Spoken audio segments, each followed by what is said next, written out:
Greetings, everyone, and welcome back to RimWorld and to the Wailing Woods in the Dark World series. Rocket is heading to bed. Had a quick chat with Aaron, though, before he got there. Ooh, that's not looking very good in there. That is not looking good at all. We are going to need to take care of that rather soon. Where is my numbers tab? Here we go. Okay, we've got a couple of things that I need to look into. One of them, I realise, I previously set up all the colonists with the paste restriction, but someone pointed out that I may not have done this for our quote-unquote guests. No, I did not. They were eating the best meals that we had. Let's make sure that they're only eating paste. And let me double-check. Really? No. When I selected paste, I kind of assumed that meant paste. As it happens, it did not. Okay, well, that is sorted. I've also been suggested that maybe we could take the toque. What gear have you got? Is that a decent toque? It is, actually, and we do have one colonist who currently requires one. Well, actually, we've got two colonists who need one. We're not going to take Lax's toque, but we are going to take Alton's toque. Sorry, Alton, but no. You don't get that.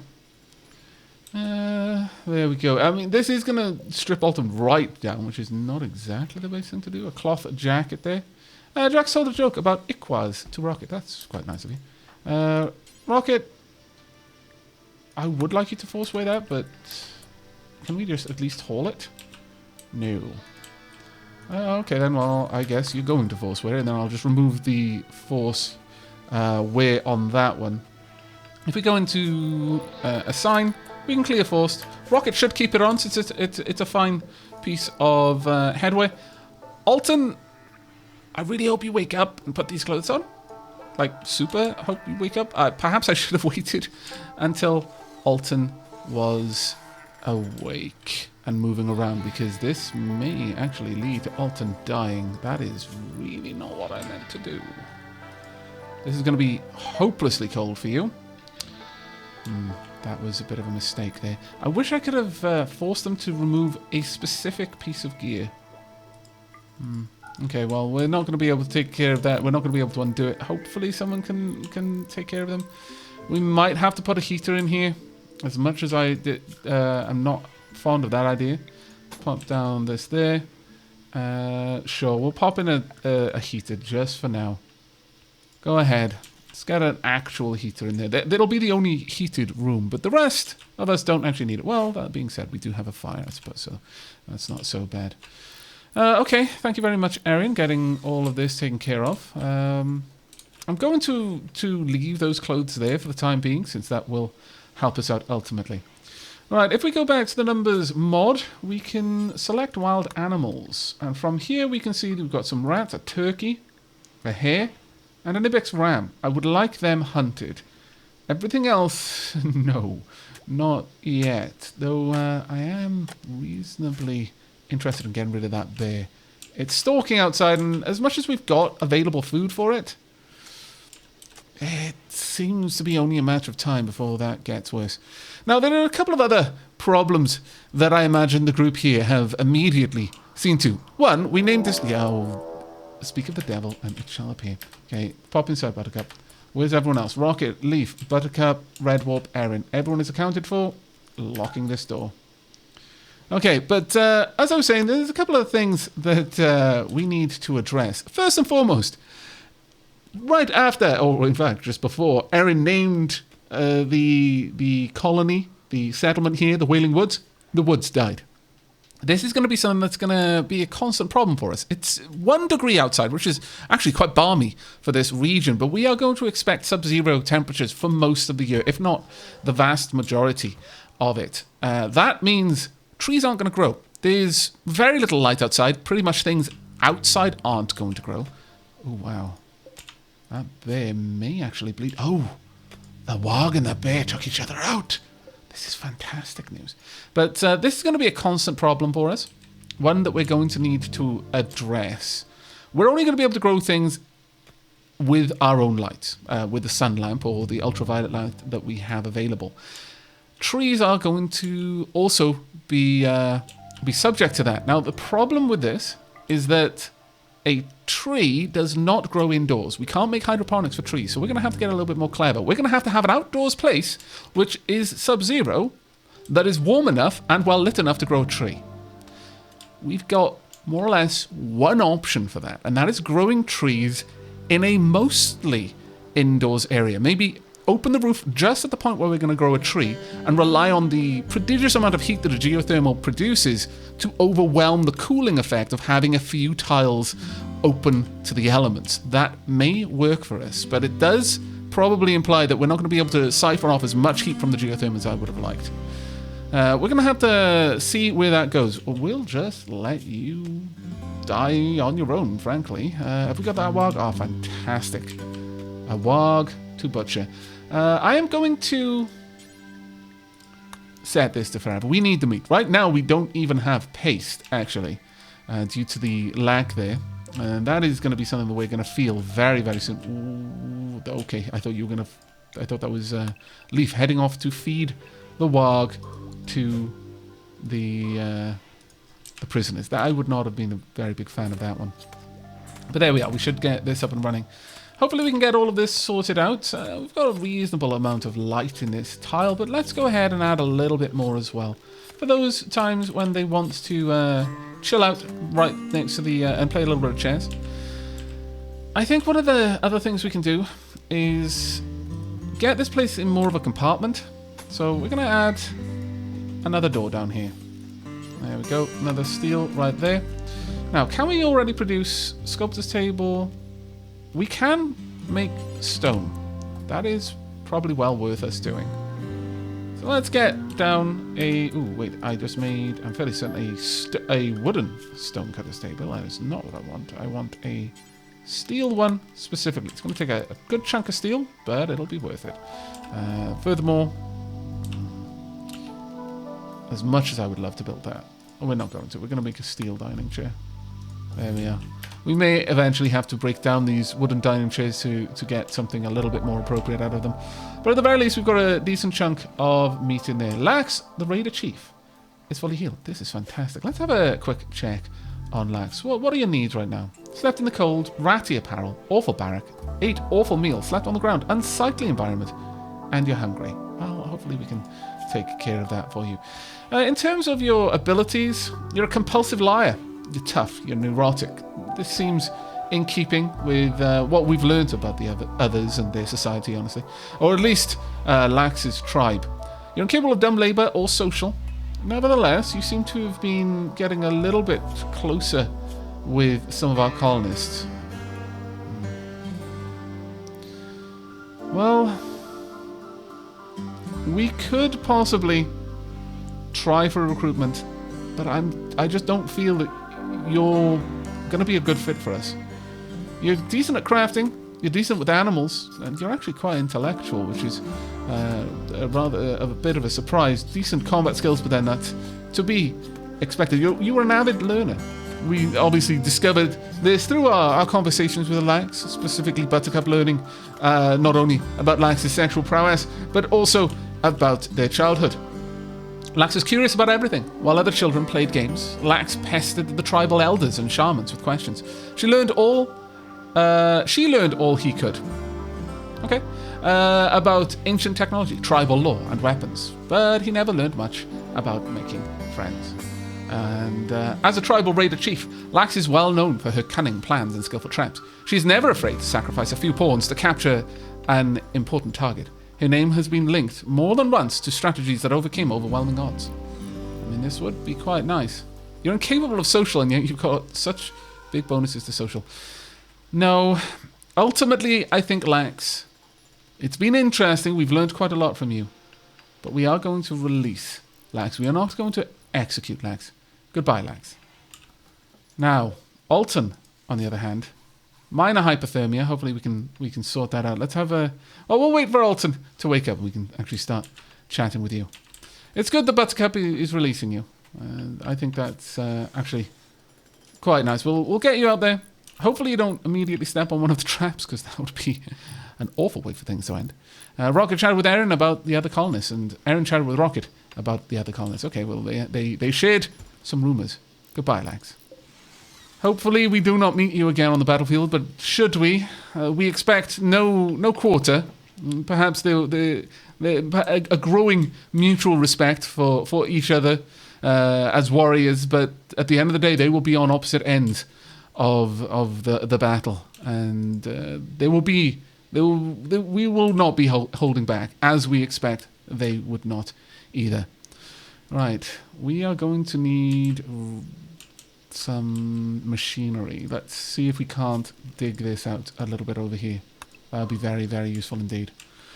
Okay, well, I'm going to pass a little bit of time whilst everyone gets some more things done. If you're wondering what we're doing over here, we are going to need to expand out this area, I think. We're definitely going to want to get a little bit more going there. The bear is almost dead, I would imagine. 16 hours. So we should get a bit of bear meat as well. But I will see you when there is something new to report. Unfortunately, it seems some of the local wildlife has gone mad, and we've got a cougar out here that has become a manhunter. That cannot be allowed to stand. So I'm going to have Leaf head on down. Is Erin available? Yes, she is. Let's get Erin down there as well. I'm going to let Rocket sleep for now. In fact, Leaf, Erin, swap places. What I would like is for Erin to take position here. Leaf is going to try and lure the cougar in.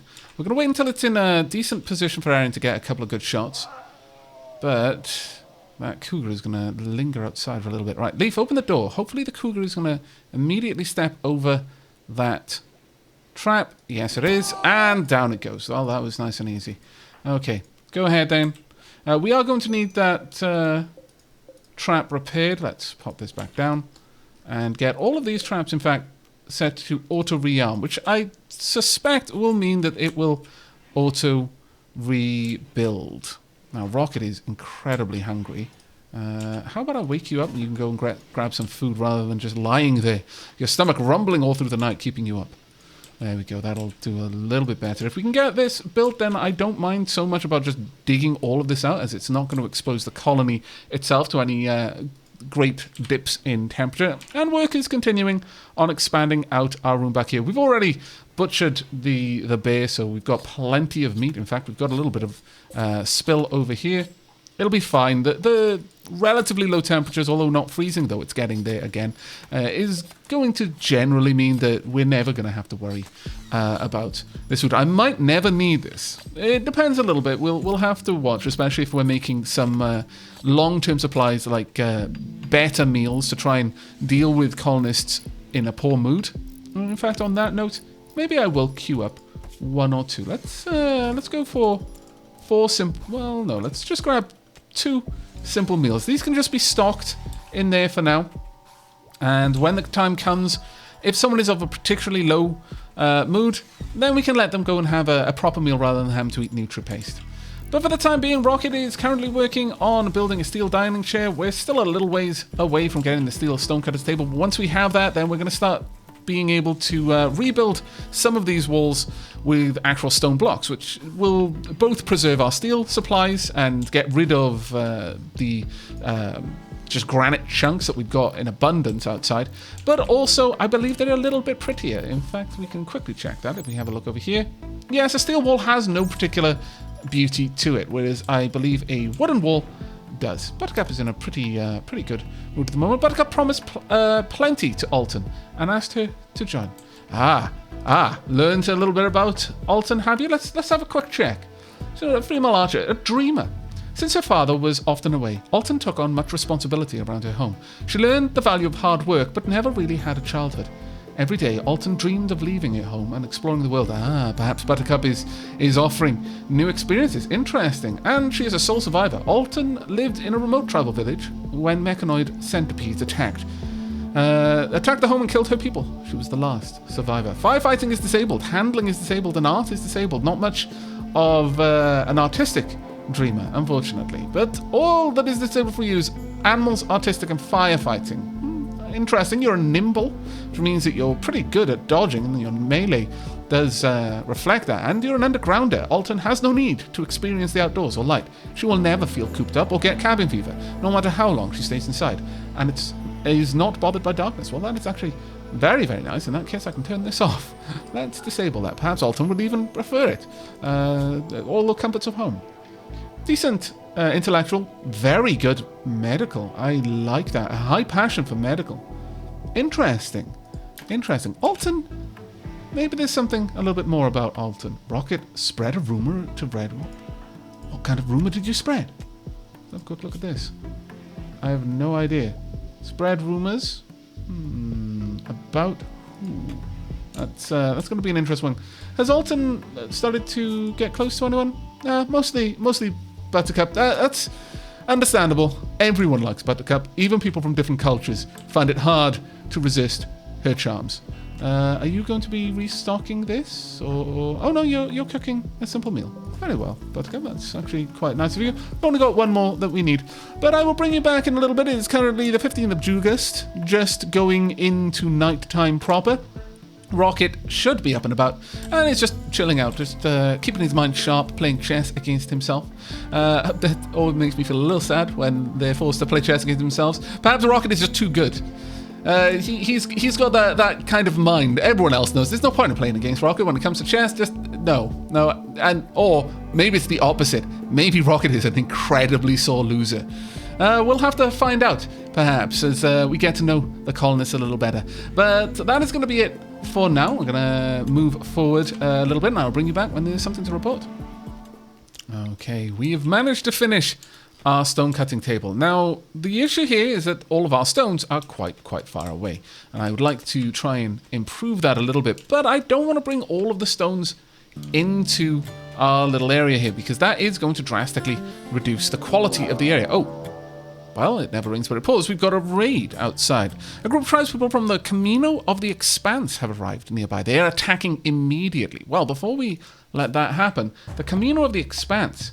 These are just a hostile faction. These are not raiders. They're a savage tribe. Perhaps they've heard of the fabled warriors of the Wailing Wood, and they've decided to test their mettle. They've come here to see if they are worthy opponents or not. Perhaps they have rich spoils to plunder. These are mechanists, after all.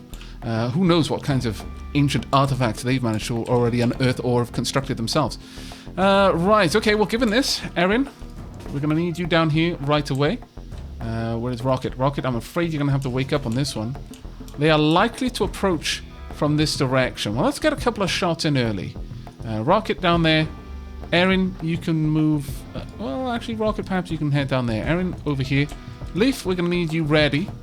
Let's get you out. We'll get a couple of early hits in if we can. Red Warp as well. As you can see, the modes are generally fairly good for our colonists. Buttercup, you carry on working down here. We discovered a little bit of a cave system down there. Nothing too expansive, though, that we're going to have to worry about. Which direction are you going to try and head in? If you go up there, then I'm completely okay with that. Right, Erin, good shot. Oh, 2 very good shots. We've already opened up. Sandball shared a word about getting drunk with Porpoise, possibly already dreaming of the victory celebrations as they put down the mechanist of the Wailing Wood. And they said a word about fashion, maybe crafting something of... Oh, that is a little bit... do they wear people as clothes? That's grim. Chatted about games with Green. Okay, well, Can, I believe it is. Let's have a look at you. Erin's bolt-action rifle bullet pierced Can-Can's torso with professionalism. Can-Can's right clavicle and right shoulder were damaged by Rocket's professional revolver. Oh, I see. Keeping things calm. I like it. Very, very good. A missed shot, but that's fine. A very near shot there. Another good hit there. Can we get a couple more? Okay, Erin is no longer able to spy the enemy. So how about, Erin, you fall back. Red Warp and Leaf fall back also. I don't think we're going to have any issue from Can-Can. No, Can-Can is already down. Rocket finished them off. Let's have a quick look here. Rocket's revolver bullet damaged Can-Can's left arm, and then Rocket's revolver bullet wounded Can-Can's left clavicle and left shoulder, and Can-Can expired. Okay, not exactly sure what took them out specifically. Perhaps just the amount of shock. Can-Can wasn't ready for the weapons these mechanists were able to bring to bear. And Rocket getting a couple of good shots in, but I'm going to need you to start recalling now. Back up. Erin, going to need you up there as well. Fall back, Rocket. Yes. Okay, let's get everyone back in. Rocket and Erin, you take up position. Get in a couple of shots. Have any of them got any kind of ranged weapon? No. Okay, Erin, you've got a couple of shots. Please be careful with Rocket. Okay, Porpoise said something about favorite clothes. Okay, Erin, gonna need to draw back. Rocket as well, draw back. Let's let them try and get through the door. They've taken quite a lot of damage here, but they're going to move straight around. Okay, they're going to try and break in. Hopefully they're going to spread out a little bit. No? Okay, well, let's draw Erin back. Leaf, march forward. Okay, 1 down. Very good. Are they going to... 2 down. Oh, that's fantastic. They were perhaps thinking they would have a look around the perimeter, see if they could find a way in, but unfortunately our devious traps were able to take them down when they least expected it. Marvelous. Are we going to chase them down? I'm not sure here. About crazy blue jays with hippopotamus. Perhaps the blue jays of this world, and especially the crazy ones, are well known for being savage under threat, and they are likening the mechanist to these fabled birds. Crazy blue jays, really. No, we're gonna definitely try and drive them off with a little bit more damage. We might not run them down specifically, but let's not just let them get away scot-free. Take some shots, people. I want to see some damage. Nice, nice. Let's make sure that they return to their tribe heavily wounded as a sign not to trifle with the mechanists. A headshot there. Ooh, I'm not sure if Green is going to make it out. Well, you guys can return. Leaf as well. Okay, one final one down. Yes, okay, that's a good warning. Green is going to make it away, though. Well, if they don't manage to take care of themselves off-map, they might not. But I can only assume that once they're no longer being pursued by the dangerous mechanist, that they will take a moment to at least try and deal with their bleeding. But they lost their nose. Actually, before you go, how did you lose your nose? Green's right lung and torso was shot by Rocket's revolver bullet, and Green's nose was shattered by Rocket's revolver bullet. Very interesting. Very, very interesting indeed. Rocket getting a bit of a mean reputation here with that revolver. Green is not going to soon forget this lesson, and their scarred and tortured visage will ever be a reminder to the tribe's people and the children of the tribe of the grave penalties for transgressions against those living in the Wailing Woods. But we have a lot of things that we're going to need to do, so let's go over to numbers. Let's go down to corpses. I would like them all unforbidden. Please move them around. Also, all of these items on the ground. Actually, can I get to those? No, unlikely. Well, that's fine. Is there an easier way? I think there actually is. If we go to allow, unforbid all 7 items. There we go. That's actually a far, far easier way. Okay, well done, everyone. Very, very well done indeed. As I was saying before the raid, they're going to have a bit of a victory celebration with Nutrient Paste. It's not much of a victory, really, is it? In fact, Rocket, for this one, your mood is quite low. Observed corpses. You killed out of necessity, but it is not something that you revel in. Well done, Rocket. You're retaining your morals even in this awful situation. I'm going to let you eat a better meal, I think. Let's go to assign Rocket. You're allowed to eat simple meals. Let me just make sure they're all awful. My lord, no, none of this. When I say you're allowed one type of meal, you're allowed one type of meal, Nutrient Paste. But there you go. You're going to be rewarded for this one. Everyone else sitting down, have a bit of a chat. Well, that was an interesting engagement, certainly. We have got our heater. It is warming the room just to the necessary temperature for Alton. Alton right now has a temperature they can sustain 16 degrees up to 26 degrees. They can tolerate those temperatures. So we're just warming this room up to 17 degrees, or should be. It is currently actually up at 18. No, we want it to be 17. Just warm enough without having to use too much of our energy to do it. But as I was saying, we're going to want a stockpile zone over here, specifically for access to the Stonecutters table. So I'm going to just pop in a little bit of something. It's not going to be much, but we're going to want this to be, well, we'll clear everything first. Chunks, we want stone chunks specifically. The priority should be a little bit, should be a preferred location, and we'll rename the zone to nice and simple. There we go. This is a dumping zone, and we'll take whatever really has to be stored there.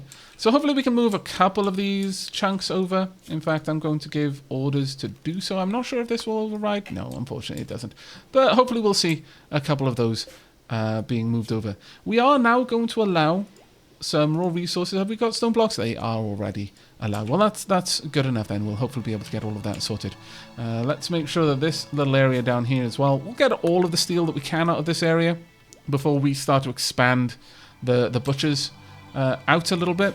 In here, it's quite a low temperature. That's good. All right, well, that wasn't a bad engagement there. Don't necessarily want to see all of the gear. The Deadman's apparel can be left down here.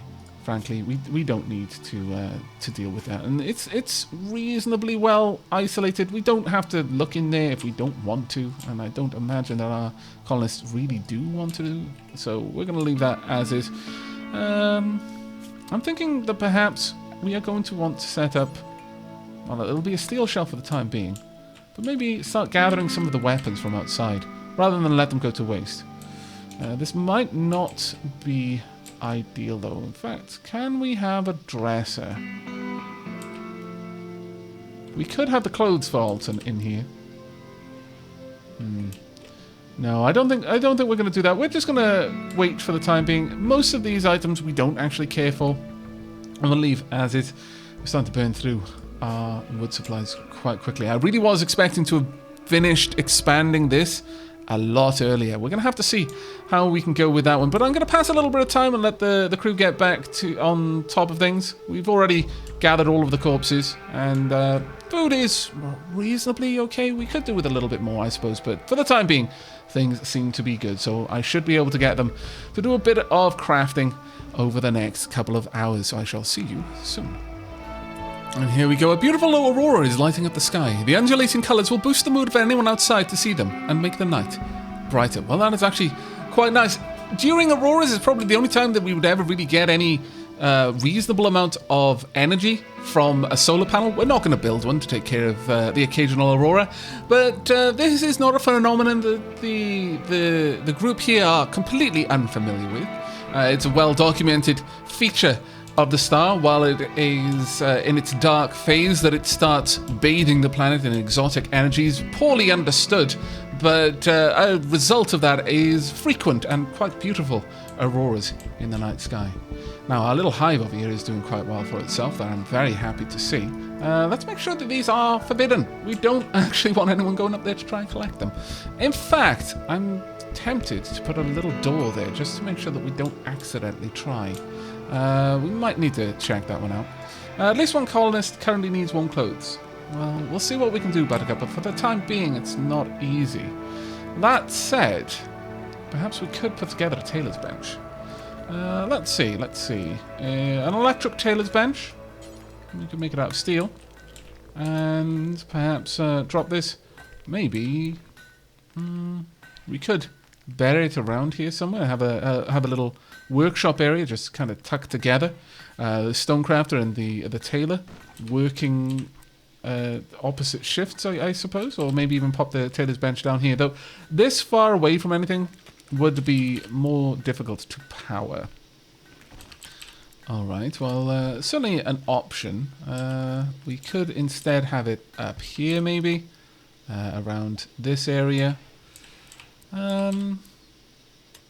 It's getting quite cluttered in here, I'll be honest. We could have it around here. It would at least be well lit there. Sure, let's get that going. But we're going to need another steel chair, so let's get that built and in position. And we are starting to get our first blocks. We've kind of got some granite and marble blocks. Excellent. Now, what I would like to do is make sure that this stone cutting bench is never really pulling from somewhere it shouldn't be. It's currently take to the best stockpile, but if we reduce the ingredients limit to just include that stockpile, then that should be fine. So they'll only take stones from over here. Now, generally, that will be the case, but if the stones run out, then our colonists might go a little bit further afield, and that is not exactly what we want them to do. Not only would that be inefficient, but it could also be very, very dangerous if they're trying to head outside in order to get materials. That wouldn't necessarily do well for us. Now, one of the simplest things that we could do to try and lift people's moods, and that is definitely something that we want to be looking at, if we have a look at the perceived beauty of this room, it's quite ugly, simply because the floor is rough. We can definitely improve that. The walls are also quite ugly, but the floors are much easier to smooth than the walls. The walls take a significant amount of time to smooth down. So let's get these rooms at least a little bit improved. We'll smooth out the floors, take away the malice, and hopefully start to see people's moods increasing a little bit. Now, this large area where they're currently making their main meeting hall, that is going to continue to be a problem for us for quite some time. It's not one that we're going to easily be able to get around. But hopefully, as we start to segment their living space into finer rooms, we can then beautify those rooms as we go, and we'll have a proper little workshop somewhere that'll be kept pretty. But for the time being, the indoors is reasonably warm. This area is being kept especially warm. Alton is probably the warmest of the entire colony. Only Buttercup is a little bit chilly, but not too much. She can actually manage all the way down to -12. It's not even that cold outside. So we're not going to go too hard on keeping this place warm. In fact, we might really want to get rid of this in total. If we have a look at everyone, let's have a quick glance. -23, -16, -49, -22, and -12. Yes, for the time being, I think we can do away with this fire. It has consumed all of the wood that we really had to use. The crafting spot over here. Let's have a look at the things that we can make. We can make knives, short bows, tribal wear. Not really something that we need right now. I guess I'll leave that still for the time being, since we won't get the full return on investment back if we were to break it down. If we need the wood at some later stage, then yes, we can absolutely take care of that. But for the time being, I think things should proceed well. Buttercup has almost got a tailor's bench up and running. Once we've got that, then we can start putting some of this leather to use and actually making better use of the hunting that we've managed to do. So I shall bring you back when there's a little bit more to report. It's currently the 2nd of September, just past midday, and we're probably going to want to do a little bit more hunting in the near future. I'm not liking our meat supplies as they stand, but we've got a couple of days worth of food at the very least. So I'll see you soon. Okay, Buttercup is continuing to build reputation with Alton over here. Alton's still not up to moving around and putting on their clothes, but we're keeping the room at least somewhat warm for them. If we have a look over on social, Buttercup is actually considered a friend. Alton considers Buttercup someone that they can rely on. They've had some deep talks, and quite a lot of rapport has been built through the numerous reduced resistance. If we have a look at their actual resistance, it's now at 65.5. The recruitment difficulty is still extremely high, but that should go down. Leaf and Buttercup's room has been improved somewhat. It is now just dull. This one is unfortunately awful, as is Rocket's, but at least they no longer have an awful moodlet as a result of their room. They were a little bit disturbed whilst that work was being done, but we've gotten rid of one of the malices which has been keeping their mood down a little bit. Additionally, we have managed to complete the workshop over here. Now, we've got a bit of a choice ahead of us. Buttercup needs a toque. Unfortunately, toques require fur, and we do not have any real full fur or wool that we can use. As a result, the only material we could use, and we can do it, is hyperweave. Now, this is a particularly expensive and very, very prestigious material which we've got in very short supply. That being said, Buttercup needs to keep her noggin warm, so we will be using that. We have also got the ability to make parkas now. Thankfully, parkas can be made of leather, and we have a lot of that. So I'm just going to allow them to make that out of whatever is available. We should be able to get a parka at least and start getting a couple more of our colonists equipped properly. Well done, Erin, bringing in a little bit more material there. Now, down over here, we've got Leaf and Buttercup slowly excavating this area. It's going to take us a little bit of time, but this will probably be one of the first places that we use solid stone walls to isolate, so that we've got a much larger area where we can store all of our food.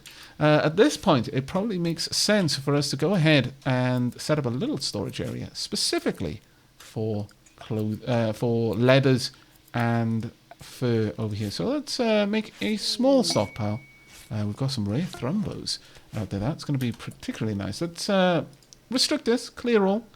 All we want in here is, let's see, probably raw resources. We want, no, it's not under that. Okay, then would it be under here? Textiles, there we go. Want leathers and wool, that sort of thing.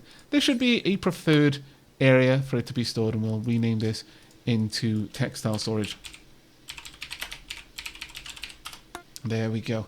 That should be okay. And Buttercup can now, and that was actually, wow, well done. Redwarp, you made a really nice toque here. Let's have a look at this. The value is 285, though. That is a bit of a rough one, frankly. That's not amazing. Beauty is -3. Really? A hyperweave toque? I would have expected that to be a little bit higher, but perhaps that's more, it's just, you know, discarded items on the floor. But if you look at the damage mitigation stat, hyperweave is amazing. Against armor, it's almost 50% of a cut would be reflected or would be resisted by this headwear. That includes bullets. Bubbles could be shot in the head, and 50% of the damage would be mitigated. Blunt, not so much, only 12%, but heat, it's very, very good at resisting burning, which is quite an interesting one, but has an enormous insulating effect against cold. So let's get Buttercup over there. She can pop on her new toque, and that should help out a bit. Let's get that on. There you go. a bit of a mismatch of colors there, but well, what can you do about that, really? If we check out your gear now, Buttercup should have a very, very good negative resistance. Yes, she does. Fantastic. Can we remove that now as forced? Yes, we should be able to. And then we'll see that item removed. Excellent. Erin's going to clear up the basic storage a little bit here. Now that does mean that we're probably going to see some of these items being brought down. So sorry, Alton. We'll hopefully get those up for you shortly once you can move around again. But we've also freed up a little bit of room in the storage area here. That will do quite nicely. And Redwarp is immediately getting to some more crafting. Well done, Redwarp. I've got to be honest, I'm quite impressed with that one. We are slowly bringing in some of the materials outside now.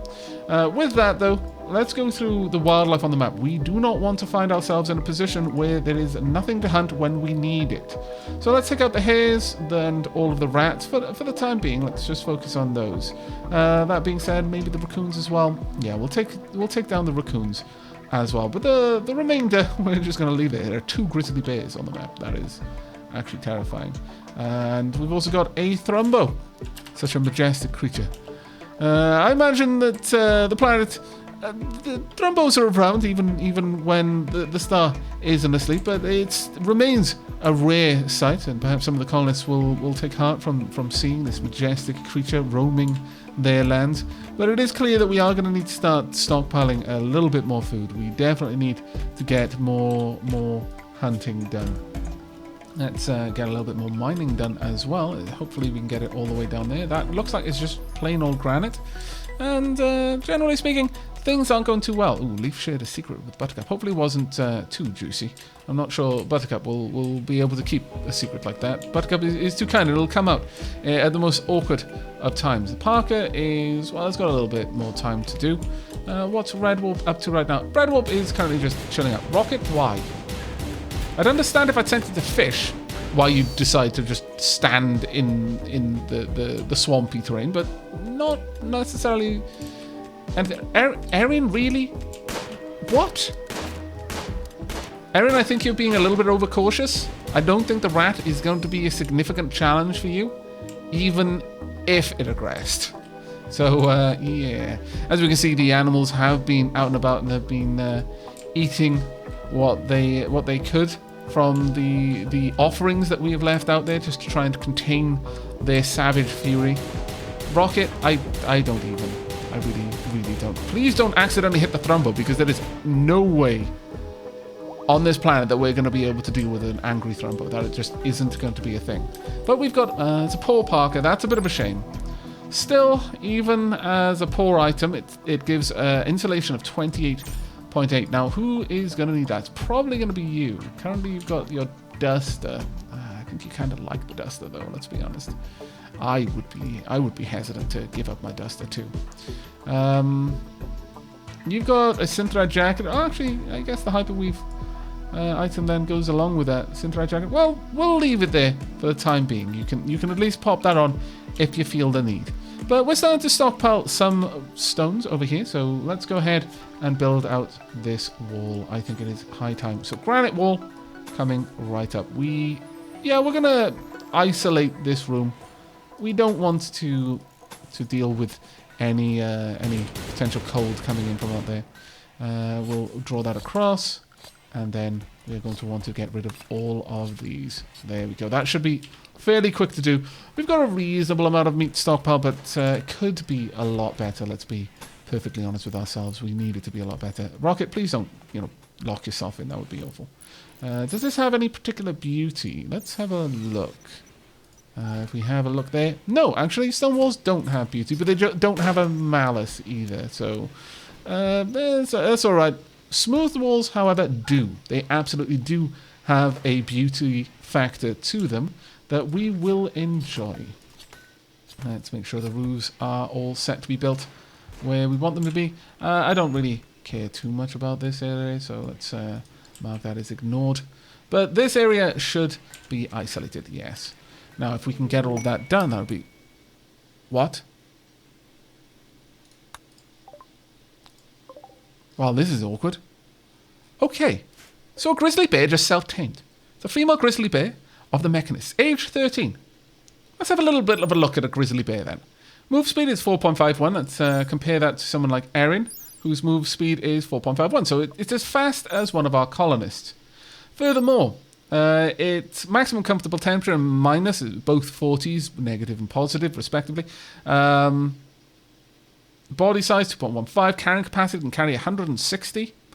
Okay, the amount of stuff this creature can carry in its hands, mouth, or other manipulators. This is separate from the ability to carry cargo on long cross-world trips. However, we're not going to be seeing our grizzly bear going with a caravan. It eats vegetables, raw meat, corpses, seeds, animal products, meals, processed foods, liquor, and kibble. That is not something I want you to be eating.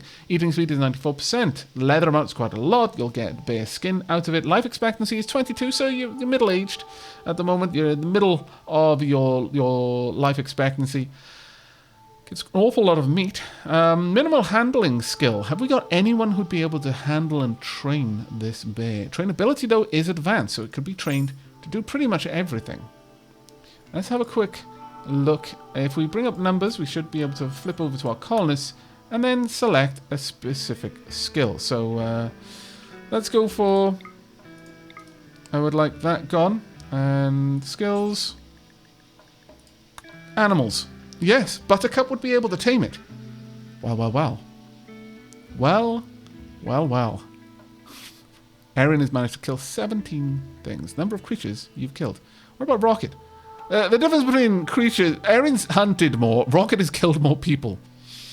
An interesting one, to be certain. But we've got a bear. Now, the question is, should we keep it? We could just butcher it for a significant amount of meat. Or we could train it. We could train it for release. It would be a valued member of our defense force, or we could train it for hauling. Either way, we're going to have to do a lot of work with this. We should be able to keep you in the home.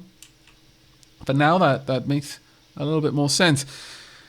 That is a very unexpected turn of events. It seems that the Mechanists are not only masters of machines, but also masters of animals. And Buttercup definitely could train it. But I'm going to have to leave that question with you. Let me know in the comments down below what you think we should do. Are we going to keep our bear friend? Are we going to train them?